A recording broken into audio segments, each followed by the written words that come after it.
Okay, so in our previous module, module 1, we have discussed functions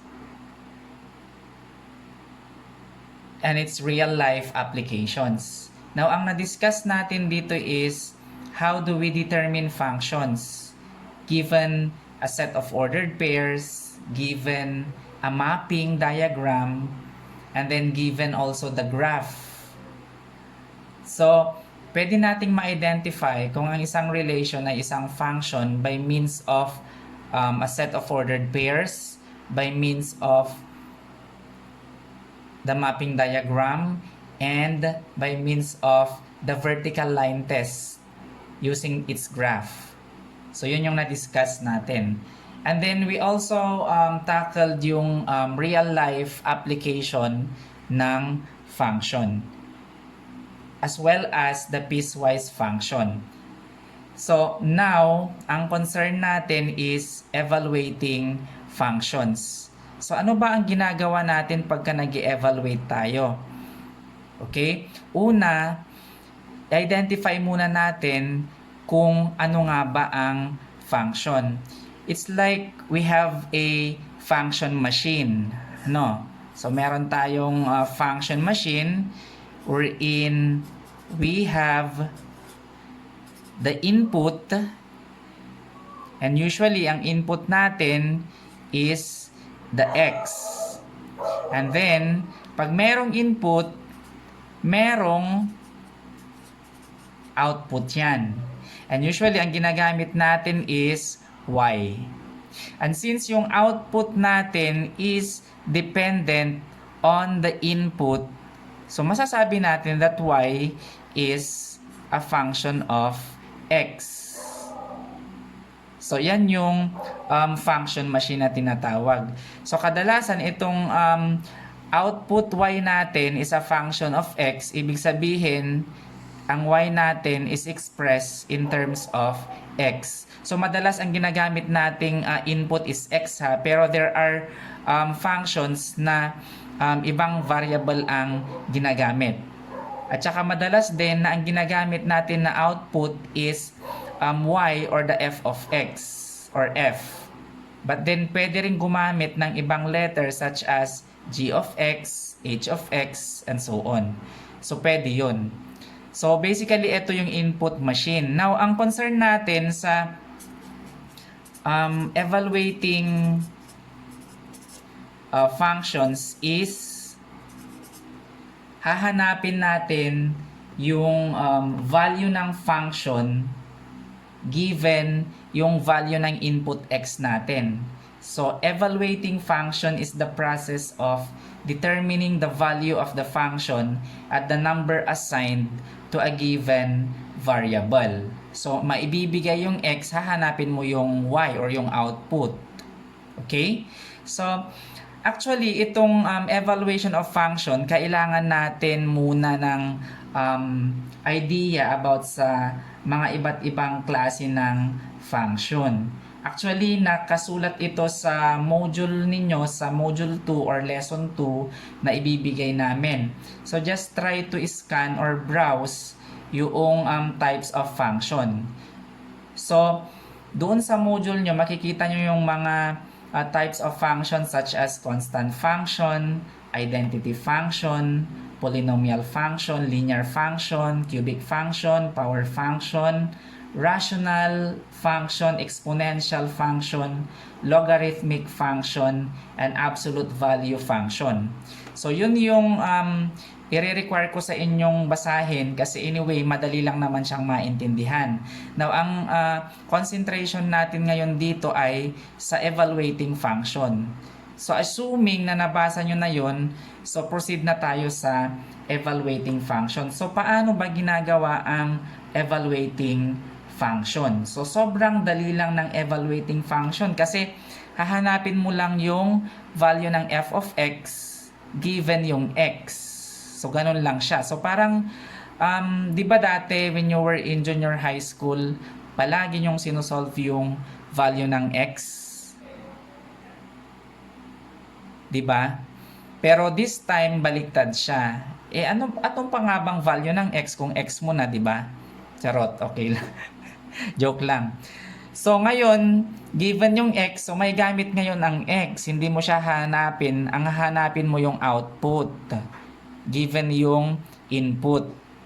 Okay? So, magbigay tayo ng mga example sa evaluating function. So, mag-start ako sa super simple na linear function 2x minus 4 f of x is equal to 2x minus 4. So, find the value of f of the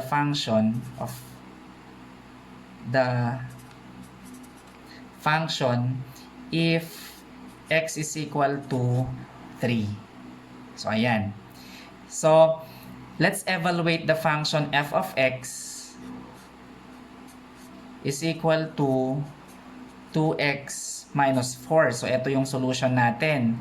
So, you write the function na given and then you're going to replace yung x which is equal to 3 doon sa function na f of x.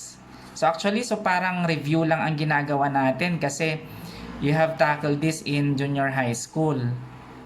So, magiging f of 3 is equal to 2 times 3 minus 4. So, ganun lang. Pinalitan ng x ng 3 kasi yun yung given. Given po ang x equals 3. So, palitan nyo lang siya ng 3. So, ang f of 3 natin is 2 times 3, 6 minus 4. So, ang f of 3 natin is 2.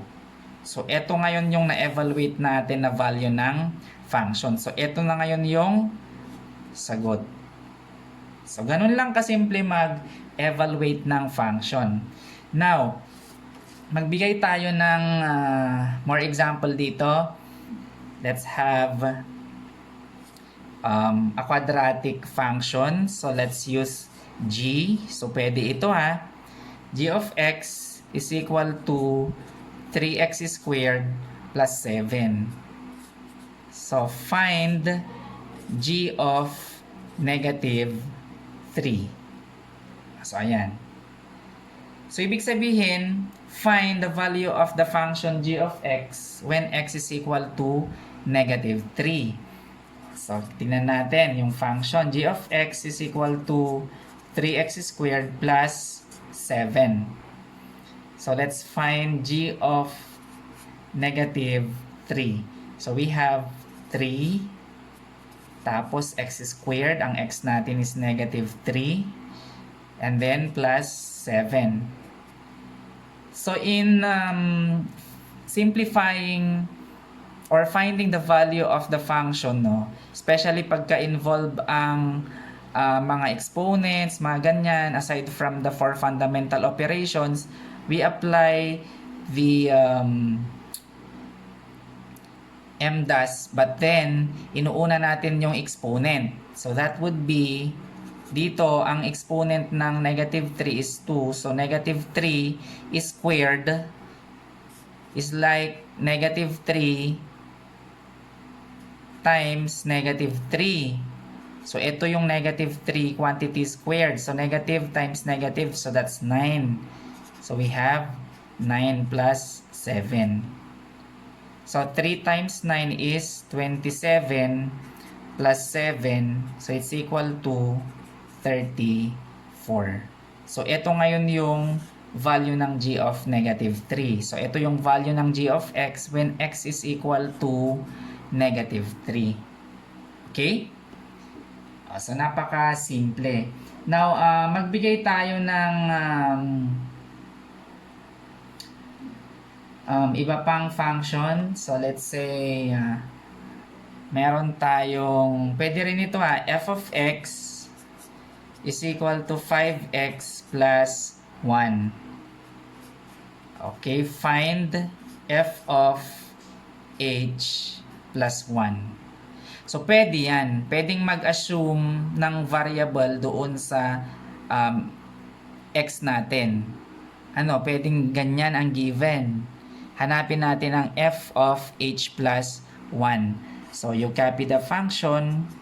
So, ang sinasabi lang dito is, hanapin mo itong f of x na 5x plus 1 when x is equal to h plus 1. So, meaning palitan mo lang yung x ng h plus 1. So, ito ngayon magiging f of h plus 1 is equal to 5 times h plus 1 parenthesis plus 1. So, yung x na palitan ng h plus 1. So, i-simplify natin. So, i-distribute natin ito, yung natutunan natin sa algebra, 5 times h plus 5 times 1. So, yun lang. And then, we copy plus 1. So, we have 5h plus 6. 5 plus 1. So, ito ngayon yung value ng f of h plus 1. Okay? Okay. So, let's do more functions. So, we have g of x is equal to square root of 3x minus 2. So, let's find g of 9. Okay? So, replace natin yung x by 9. And then we have the square root of 3 times 9 minus 2. So, i-simplify natin. 3 times 9 is 27 minus 2. So, it's equal to square root of 25. Square root of 25 is 5. So, yan na ngayon yung ating function. Okay? So, what if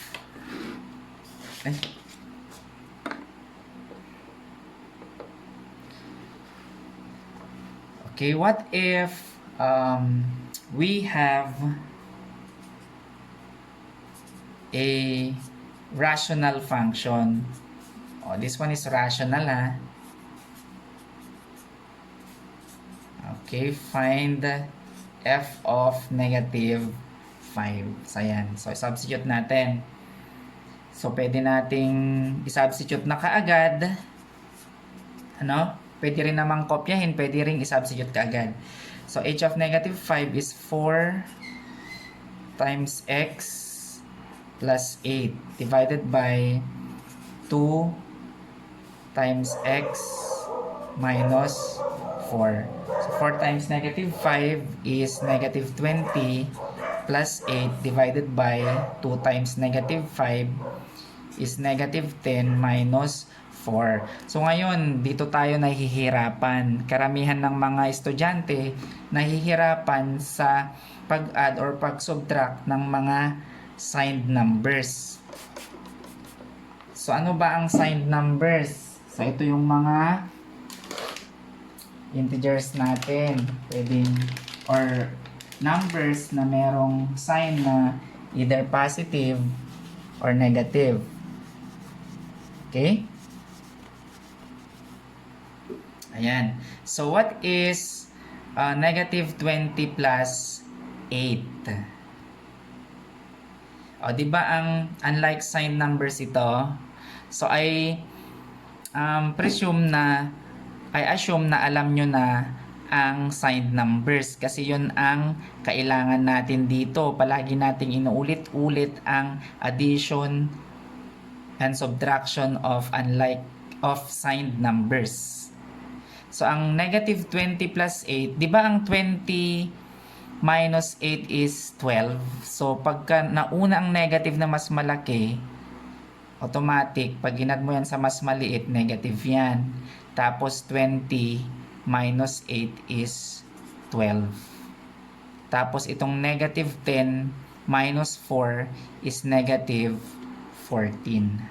So, negative 12 divided by negative 14 can still be simplified. Both are negative, so pag nag-divide tayo ng dalawang negative, positive yan. So, magiging positive 12 over 14. So, if you look at the factors of 12, ito ay 2 times 6. O, pwede natin ilagay yung negative 2 doon. Tas ang negative 14 naman, ang kanyang factors ay negative 2 times 7. So, cancel out ang negative 2. So, ang sagot natin is 6 over 7. So, ayan ngayon yung value ng function natin na h of x.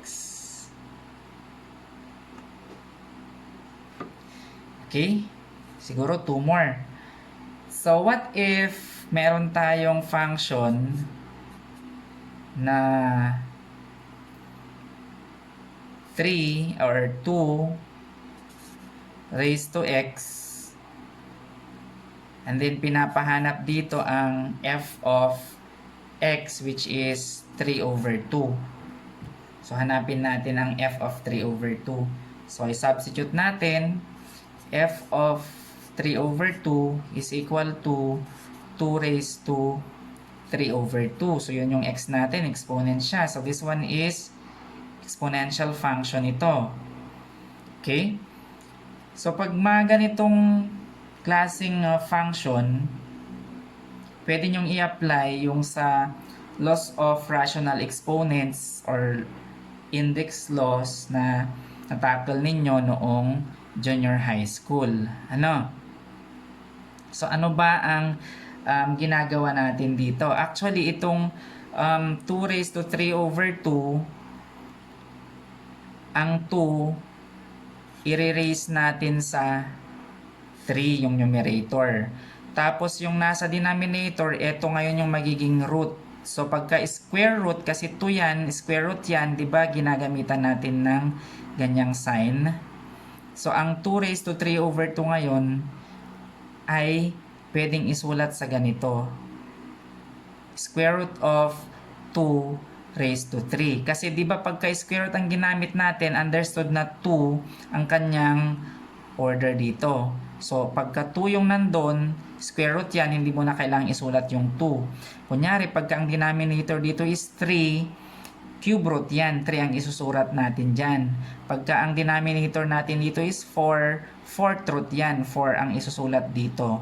Since square root, yung square root sign lang, wala na siyang 2 dyan. Kasi understood square root yan. So, pagka sinimplify pa natin ito, ang 2 cube ay 2 times 2 times 2, which is 8. So etong 8, actually, na-discuss na natin ito noong, na-discuss nyo na ito sa junior high school. Simplifying radicals yan. So, ang square root of 8, pwedeng i-factor yan into 4 and 2. Kasi nga, bakit mo finactor? Kasi may mahanap kang square root ang 4 na whole number or positive integer. So, ang square root ngayon ng 4 ay 2, tas matitira ang 2 sa loob ng square root. So, ito ngayon yung na-simplify na answer. Ito hindi pa siya simplified. Bakit? Kasi nga, pag hinahanapan mo ng square root itong 8, may factor itong 8 na merong square root na positive na integer. And that's 4. Kasi 4 times 2 yan. So, may square root ang 4, which is 2. So, ito ngayon yung ating magiging sagot.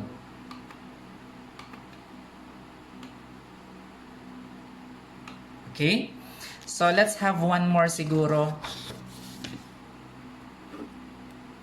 Okay, number 7. Ito naman sa absolute value. Though itong absolute value function, hindi natin matatackle yan for the next lessons. Ang matatackle lang natin ay mga rational function, exponential function, mga ganyan. Okay?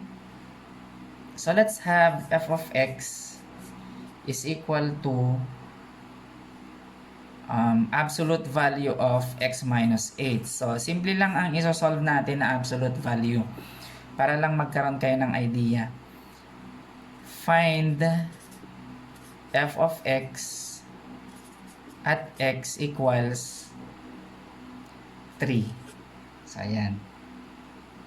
So, substitute natin yung 3 dito sa f of x. So, f of 3 na yan. Then, absolute value of 3 minus 8.